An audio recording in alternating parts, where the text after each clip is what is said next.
Here, ons vra U seën op ons erediens, op ons teenwoordigheid hier.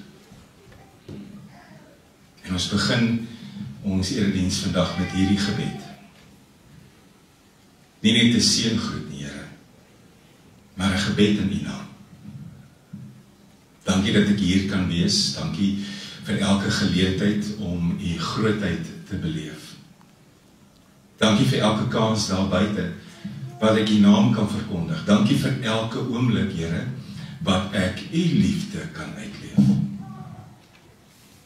Dankie dat U my toerus met gawes en talente om te gebruik tot die eer van U naam.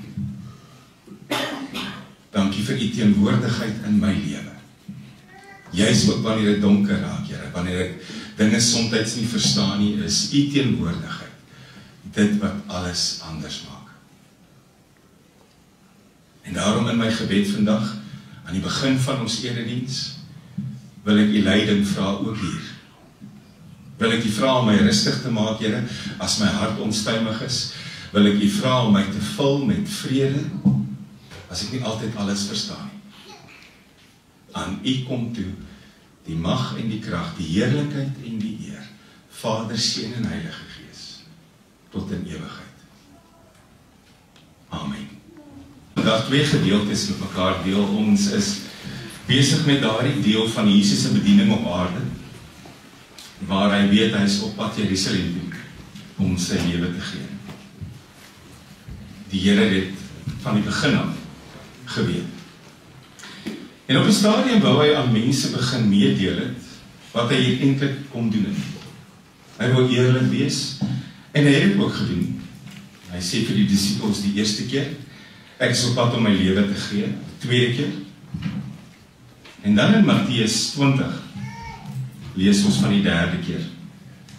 Kom ons lees Matteus 20 en ek lees vandag uit die 2020 vertaling, die derde lydingsaankondiging. Matteus 20 vanaf vers 17.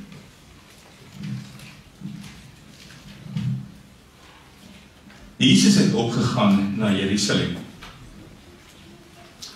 Onderweg het hy die 12 disippels op sy geneem en vir hulle gesê, kyk, ons gaan op na Jerusalem en die seun van die mens sal oorgelewer word aan die leierpriesters en die skrifkenners. Hulle sal hom ter dood veroordeel en hom aan die heidene oorlewer om hom te bespot, te gesel en te kruisig. Maar op die derde dag sal hy opgewek word. En dan gaan hulle, en as die mense nie heeltemal weet wat aangaan nie, ontvang hulle hom in hoofstuk 21 soos 'n koning. Hy kom so pas hier en hy maak sy hart oop en sê, dit gaan nie 'n goeie besoek in Jerusalem wees nie. Op die oog af gaan dit lyk asof ek die verloorder in die saak is. Maar asof hy dit nooit gesê het nie, gaan hierdie mense en hulle ontvang hom as 'n koning in hoofstuk 21. En dan net daarna, as hy dit klaar ontvang is as 'n koning, dan gaan hy en hy leer die volgende gedeelte, en dan lees ons vers op Matteus 22 vanaf vers 34, weer eens in die 2020 vertaling. Op die oog af klink dit asof die gedeeltes niks met mekaar te doen het nie. Maar gee tyd. Matteus 22 vanaf vers 34. Toe die fariseërs hoor dat hy die Sadduseërs die swye opgelê het hulle by mekaar gekom. En een van hulle, 'n wetskenner, het vervolgens 'n vraag gestel om hom te toets. Meester, wat is die belangrikste gebod in die wet? En hy het vir hom gesê, jy moet die Here jou God lief hê, met jou hele hart, met jou hele siel, en met jou hele verstand. Dit is die belangrikste en die eerste gebod. En die tweede wat hieraan gelyk staan, is jy moet jou naaste lief hê, soos jouself. Op hierdie 2 gebooie berus die hele wet en die profete. Ons lees vanoggend, geliefdes, net tot hier. Ons leef in 'n baie selfsugtige wêreld. Ek hoef dit nie vir jou te vertel nie. Die buite is 'n plek wat vol mense is, wat net vir hulle self leef. Wat net vir hulle self omgee, wat net hulle eie belange op die hart dra. Miskien het jy al te doen gehad met so mense in jou lewe, dalk 'n paar. Dit vat aan 'n mens. Aan jou lyf dra jy maar die gevolge en hier binne van wanneer jy met sulke mense te doen het. Eintlik is die wêreld daar buite baie keer 'n ongenaakbare plek. Baie keer kom jy by die huis of jy klim in jou kar en jy kom agter ek bloei eintlik nou 'n bietjie. Wil dit nie hardop sê nie, maar dit kry ek myself jammer. Maar dit is moeilik. En daarom is een van die grootste uitdagings daar buite om mense te kry, om nie net vir hulle self om te gee nie, en nie net hulle eie belang op die hart te dra nie, maar ook die belange van ander mense. Die uitdaging is daar buite om mense te kry, om verder te kyk en weier te leef. En dan kom jy eers agter, ek kan ook 'n verskil maak, al is dit net met my oor, in iemand anders se lewe. Die probleem is, ons lei baie keer nie dankbare lewens nie. Ons lei besige lewens. En glo my, daar is 'n verskil tussen 'n dankbare lewe en 'n besige lewe. Besige lewens kan ook dankbare lewens wees. Maar heel dikwels is dankbare lewens wat weet waar hulle krag en vrede en liefde vandaan kom. Die groot probleem is, ons weet, ons is die ontvangers van soveel genade. Ons weet. Die Here het gesorg, hy het vir my gesterf, hy het met sy dood vir my 'n nuwe lewe oopgemaak. Ek is die ontvanger van soveel genade, soveel liefde, soveel vergifnis, soveel tweede kanse, soveel nuwe geleenthede. Ek weet dit. Maar partykeer val ons maar in by die wêreld daar buite. Die wêreld daar buite voeg nooit die klem op dankbaarheid nie, maar op onvergenoegdheid. Het jy al agtergekom? Die wêreld daar buite sê, om te kan oorleef, om jou merk en plek iewers te maak, moet jy altyd onvergenoegd wees. Jy moet altyd wonder, hoekom het ek nie nog meer nie? Hoekom kom daai my nie toe nie? Hoekom kan nie op daai sport wees nie? Hoekom kan ek nie dieselfde behandeling kry nie? Onvergenoegdheid bring jou iewers. My reg om gelukkig te wees, my reg om tevrede te voel, my reg om 'n happy space te hê. Die klem val nooit op wat het ek gekry nie. Die klem val altyd op wat het ek nog nie. En hoekom het ek dit nog nie? En hoekom is ek uitgesluit? En hoekom is ek nie deel nie? En hoekom is dit nie deel van my lewe nie? En jy kan maar gaan kyk op sosiale media, op podcasts, op selfhelpboeke, op gesprekke wat ouens het. Ouens betaal groot geld om aan mense te luister wat sê, jy het 'n reg om gelukkig te wees en gehoor te word en deel te wees. Jy het 'n reg om tevrede te wees. En die fokus daar buite is net op jouself. Jou omstandighede, jou ambisie. Baie keer maak dit jou doof en blind vir ander se nood om jou. Nou loop ons vanmôre saam met Jesus op sy lydensweg. Die afgelope paar weke, die hele Januarie, Februarie, het ons gejubel oor sy koms. Ons het Epifanie gevier. Ons het gesien hoe hy met sy koms mense lewens verander het. Maar nou is die Here op pad. En vandag is die tweede week, lydensweek, op pad na Goeie Vrydag. Nou stap ons saam met hom. En jy kan agterkom, die fokus was nie net op wie hy was nie, maar hoe hy mense se lewens verander het. Nou kom jy hartseer ding agter. Hy wil graag vir sy naby mense sê wat eintlik regtig aangaan. Hy wil vir hulle sê, ons is nie op pad Jerusalem toe, sodat ek die tweede Dawid gaan word nie. Ons is nie op pad Jerusalem toe, om iewers in 'n paleis 'n troon te gaan beset nie. Dinge loop van lewe skief ewe skielik. Mense begin net om hom trek. Hoekom? Omdat hy verder gekyk het en weier geleef het. Omdat hy nooit aan homself gedink het nie. Nou is hy op pad Jerusalem toe en hy weet wat hulle gaan doen. Natuurlik weet die disippels dit nie. En dit kom mense agter in die volgende hoofstuk. Toe hulle uiteindelik in Jerusalem kom, dus daar 'n groot intog. Ouens swaai palmtakke, soos wat jy 'n koning ontvang. Mense gooi klere op die grond. Almal skree Hosanna. Matteus 21 vers 9 tot 11.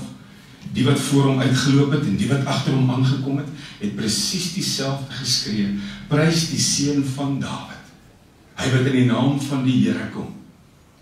En dan lees jy die hele Jerusalem was in beroering en mense het gevra, wie is die man? En dan kom mense en sê, dis die profeet Jesus van Nasaret.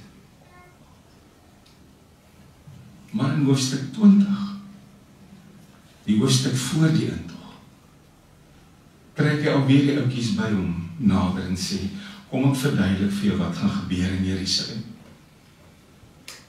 Die priesterhoofde en die skrifgeleerdes gaan my oorgee in die hande van heidene. En hierdie ouens gaan my onskuldig skuldig bevind, hulle gaan my slaan, spoeg, gesel, bespot en daarna aan 'n kruis los, maar ek gaan die dood oorwin, ek gaan opstaan op die 3de dag. Klink dit vir jou asof die disippels geluister het? Want die ontvangs in die volgende hoofstuk, en dit wat hy nou hier sê, klink soos twee verskillende wêrelde. En dan kom jy agter, as jy iets nie wil sien nie, of iets nie wil hoor nie, dan gaan jy dit nie sien nie, en jy gaan dit nie hoor nie. As ons hierdie tweede Dawid, wat ons wil gaan kroon, hoor sê, hulle gaan my kruisig, dan ignoreer ek dit, want dit pas nie in by my prentjie nie. Hy gebruik werkwoorde wat ek nie van hou nie. Lei, gesel, spot, beledig, seermaak, dit pas nie by my koning nie. Daarom weet hulle nie wat gaan gebeur nie.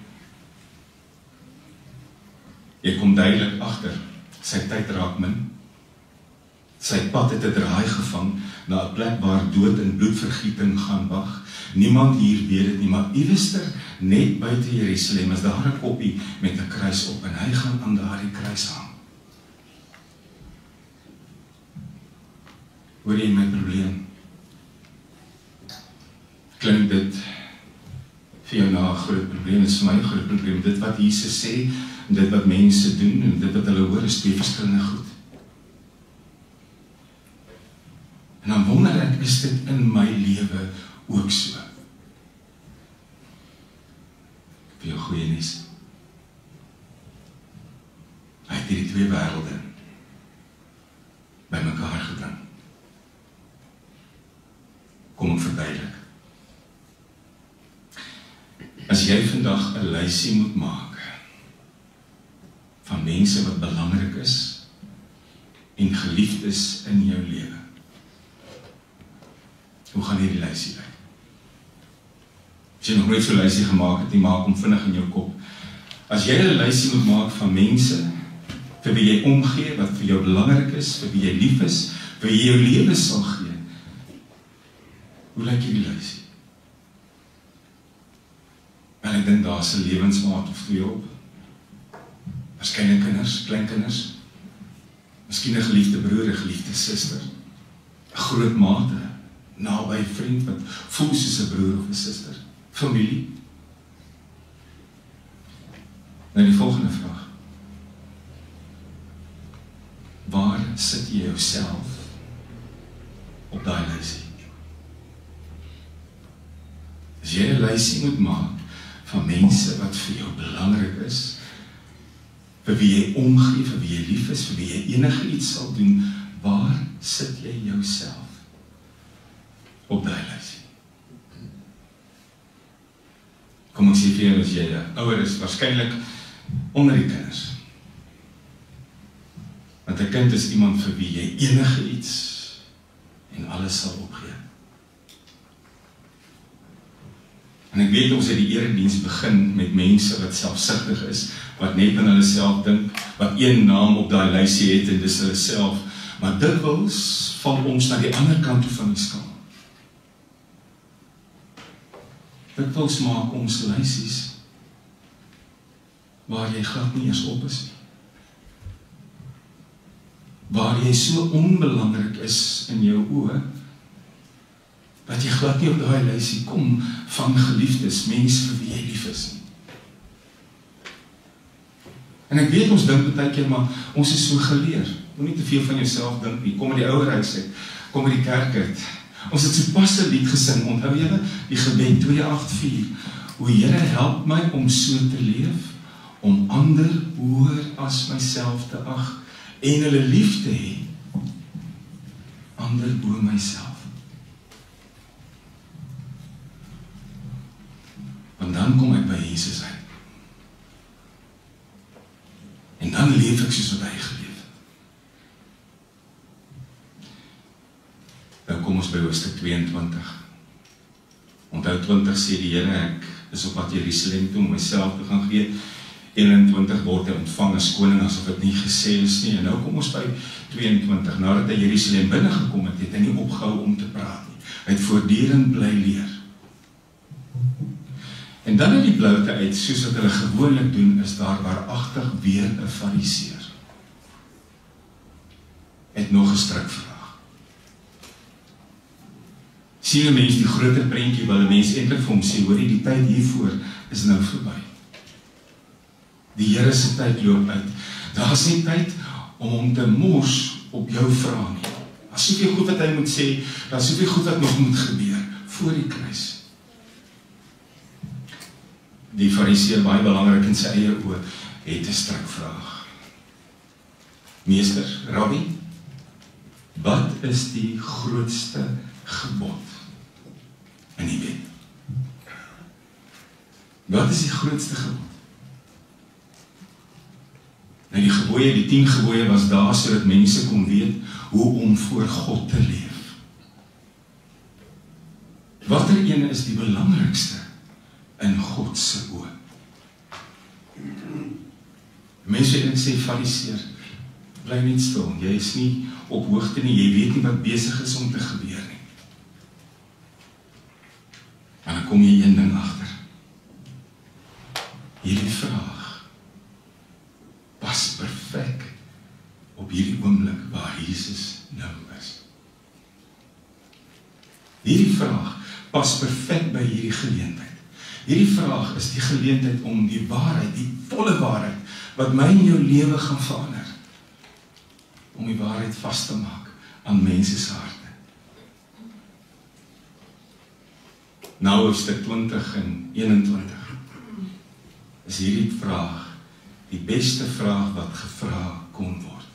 En nou antwoord Jesus. Die grootste gebod? Jy moet die Here jou God lief hê met jou hele hart, jou hele siel, jou hele verstand, die hele deel van jou. Jy moet hom lief hê. En die tweede wat hiermee gelyk staan, jy moet jou naaste lief hê soos jouself. En so som ons hom op, al die jare nog, al die eeue, liefde vir God, liefde vir jou naaste. Liefde vir God, dit was die makliker een. Liefde vir jou naaste nie altyd so maklik nie. Jy moet baie keer jou hart self hard aanpraat om daardie liefde te hê. Maar dis hoe ons dit opsom. Liefde vir God, liefde vir jou naaste. As ons daar stop, mis ons 'n groot punt. As ons stop by liefde vir God, liefde vir jou naaste, het ons die Here nie mooi gehoor nie. miskien is dit hoekom die wêreld daar buite lyk, soos wat hy lyk. Liefde vir God, die eerste opdrag. Liefde vir jou naaste, die tweede opdrag.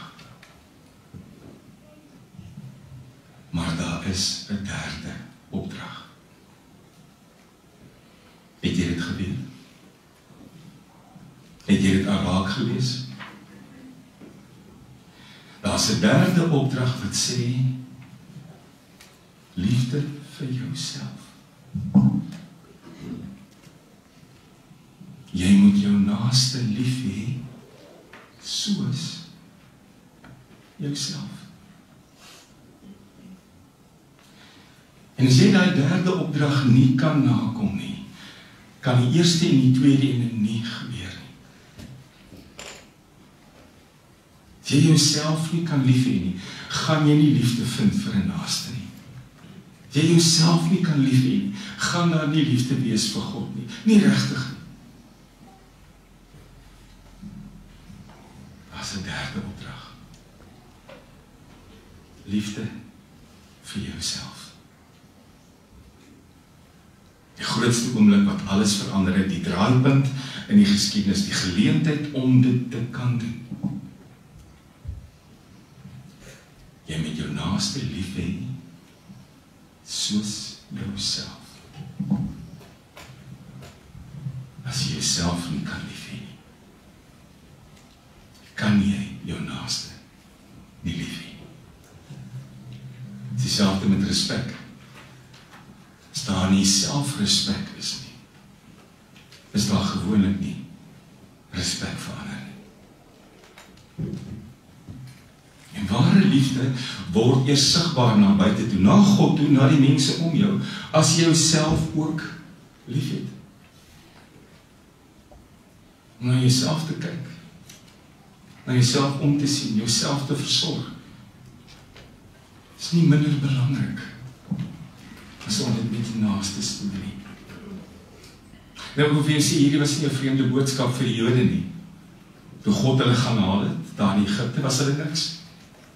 As jy vir 400 jaar aan iemand anders te behoort het, geslag op geslag, het jy nie 'n selfbeeld gehad nie, jy was niks in jou oor nie. En dan kom jy agter, as God hulle gaan haal, en hy gee vir die 10 gebooie, en hy maak klomp goed vas in hulle lewens. Is dit vir 3 verhoudings. Eerste die verhouding teenoor hom, die verhouding teenoor ander, die verhouding teenoor hulle self. Hulle moes weer leer om na hulle self te kyk soos wat God na hulle kyk. Daarom gee hy vir hulle hierdie wette, nie om het moeiliker te maak nie, maar om waarde in hulle lewens in te bring. Hulle verhouding tot God, tot mekaar, tot hulle self. Maar wanneer ek hoor, jy moet jouself lief hê, waar begin 'n mens? Moet dit nie vir een oomblik verwar met die onvergenoegdheid met die wêreld daar buite verkondig nie.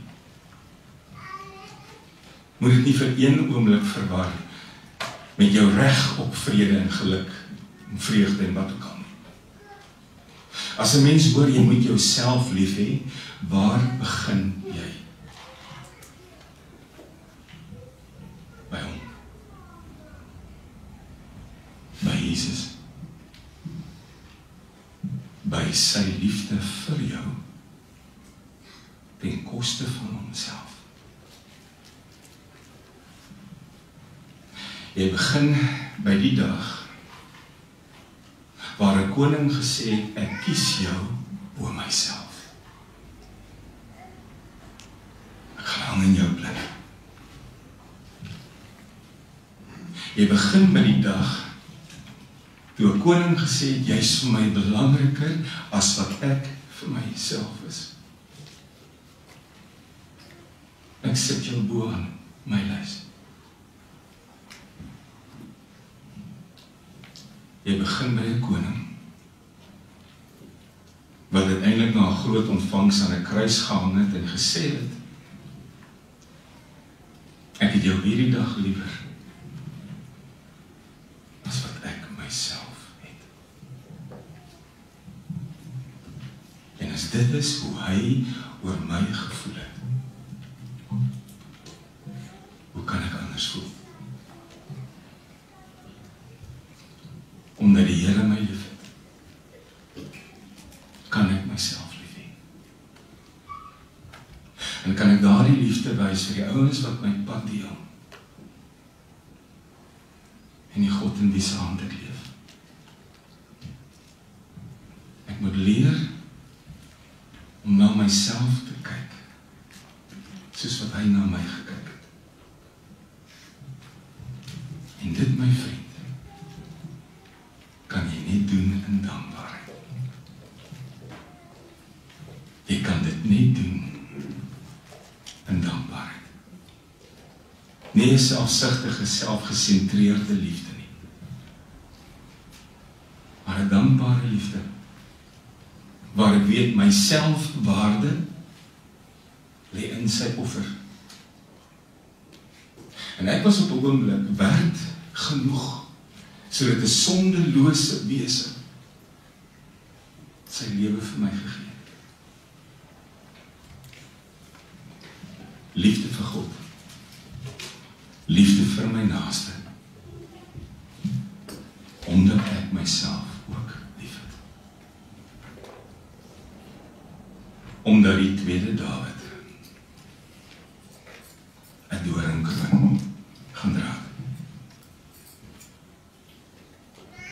Ek wil afsluit. Baie keer as ek hierdie gedeelte lees, liefde vir God, liefde vir jou naaste, in 'n belydenis, in 'n sondebelydenis gevra, Here, help my om U meer lief te hê en beter lief te hê, en help my om die ouens wat om my is, ook met U liefde lief te hê. Dan moet 'n derde belydenis wees. Help my om myself lief te hê, soos wat U my lief gehad het. Amen.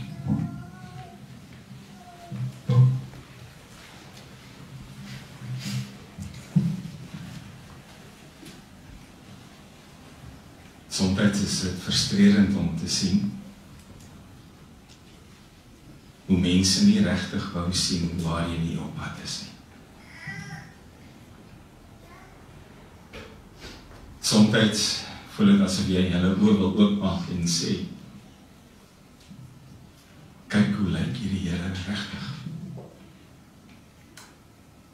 Dit is nie 'n tweede Dawid nie. Dit is nie hier om net jou behoeftes te vervul nie. Dit is nie net hier om jou te beskerm soos wat 'n koning jou beskerm nie. Hy is hier om sy lewe vir jou te gee. Hy het jou lief genoeg om dit te doen. Vergewe die kere, Here, dat ek nie in dankbaarheid leef nie. Vergewe my vir die kere dat ek leef asof U prysgawe, U offer, nie 'n verskil in my lewe gemaak het nie. Hoe kan ek U lief hê, Vader, Here? En hoe kan ek die mense om my lief hê, as ek nie vir myself lief is nie? Dankie dat ek werd genoeg geag was om voor te sterf. En dankie, Here, dat U bloed my rein gemaak het, skoon gemaak het. Alles in U naam. Amen. Van die seën van die Here, en mag elkeen van julle in vrede elke dag op sy pad deurbring. Here, aan U behoort ons lewens, aan U behoort ons planne, aan U behoort ons môre, vandag, soos wat ook ons gister aan U behoort het. U is die God wat ons dieper ken as wat ons onsself ken. Aan U behoort ook ons toekoms. Amen.